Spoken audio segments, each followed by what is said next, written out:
Hi, everyone, and welcome to another Liberty Minute. Today's episode is brought to you with the help of Palmetto State Armory, your budget-friendly outdoor sporting retailer based right here in South Carolina. To help out the channel, just click on the link down in the description and do your regular Palmetto State shopping. Despite claims made by the left that the addition of Amy Coney Barrett to the Supreme Court would destroy Obamacare and healthcare as we know it, the Supreme Court did, in fact, vote in favor of Obamacare this week. The court ruled 7-2 on Thursday to reverse an appeals court ruling that had struck down the individual mandate.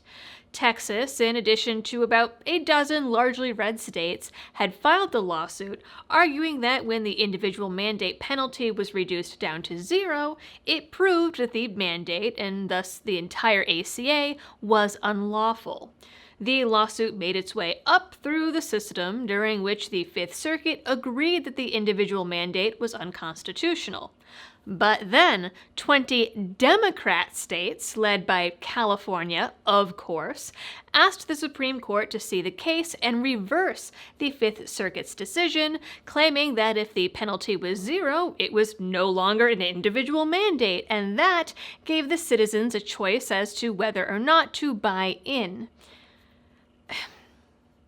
Interesting logic. SCOTUS agreed to hear the case in March of 2020. Barrett and Kavanaugh both joined the majority opinion, which stated that Texas and the other states failed to show that they were actually harmed by Obamacare. Obama and the Biden administration both celebrated the decision, claiming that it would ensure that millions of Americans would get health care, even though health insurance isn't health care, and it's both illegal and unethical for hospitals to turn away patients, and they have special charity funds for low-income folks who can't pay their medical bills. Nonetheless, Biden asserted that it meant that healthcare is now a right rather than a privilege, and took it as an opportunity to promise to expand Obamacare even further. Also on the topic of Texas, the Lone Star State got pretty spicy this week. On Wednesday, Governor Greg Abbott announced that the state budget would provide $250 million as a down payment to fund the construction of a border wall. Abbott also signed constitutional carry into law, which will take effect on September 1st.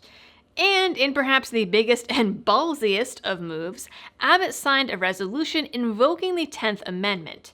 This basically asserts Texas's rights as a sovereign state to control all matters and powers not granted to the federal government by the Constitution. Technically, it would void any federal law that is unconstitutional.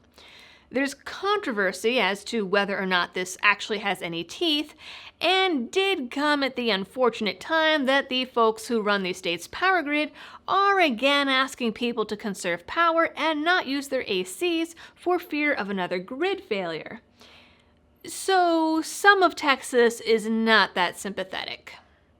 Also in states' rights, Missouri Governor Mike Parson signed the Second Amendment Preservation Act into law on the 13th.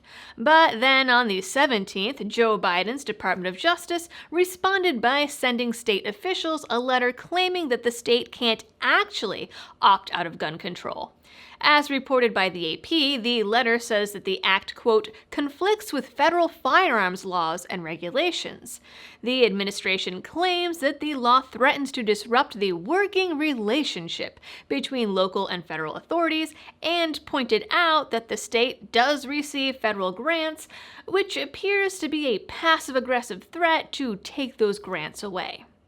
In the legal world, the McCloskeys, the armed couple who confronted a trespassing crowd outside their home last year, have pled guilty to a set of misdemeanors. While it's much better than the felonies they were originally charged with, the misdemeanors are still not exactly fitting. Mark McCloskey was given a plea deal for fourth-degree assault, which under state law would mean that he recklessly caused or attempted to cause physical injury, or at least made another person feel that they were in danger of physical injury. Despite the charge, no one was actually hurt in the encounter.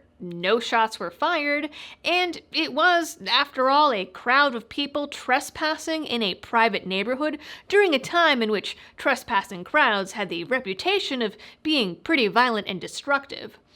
Which, frankly, is a good reason to stand outside while armed and tell people to GTFO. His wife, Patricia, was given a deal for second-degree harassment, a charge that states the person purposefully caused emotional distress to another person without good cause. Again, I think that we have an argument for good cause, and the only thing the woman should be found guilty of is violating the cardinal rules of gun safety on top of a bad grip. Nonetheless, the pair will pay a total of about $2,700 in fines and an additional $10 to the Crime Victims Fund. The firearms seen in the viral photos and video are also ordered to be turned in and destroyed. And finally, drumroll please, Biden met with Putin on Wednesday. There's not a whole lot of information on it outside of Putin's and Biden's press conferences, but what we do know is that the meeting ended early and was much shorter than expected, with one source saying the meeting was cut short due to Biden being tired. Putin claimed the meeting was constructive, denied responsibility for the wave of cyber attacks hitting the US, and actually expressed surprise that Biden was put together during the meeting. I think that says a lot about how Biden appears to the rest of the world. Biden's presser went a little differently, with a head nod to one question requiring a special corrective statement from the White House. CNN was noticeably disappointed that Biden didn't appear to lay down the law of the land and give Putin a tongue lashing. The presser did, however, end with Biden giving this tongue lashing to a CNN reporter. Why are you so confident he'll change his behavior, Mr. President? Yeah, I'm not confident he'll change behavior. What the hell? What do you do all the time? So when did I say I was confident? You said in the next 6 months you'll be able to determine. What I said was, let's get it straight. I said what will change their behavior is if the rest of the world reacts to them and it diminishes their standing in the world.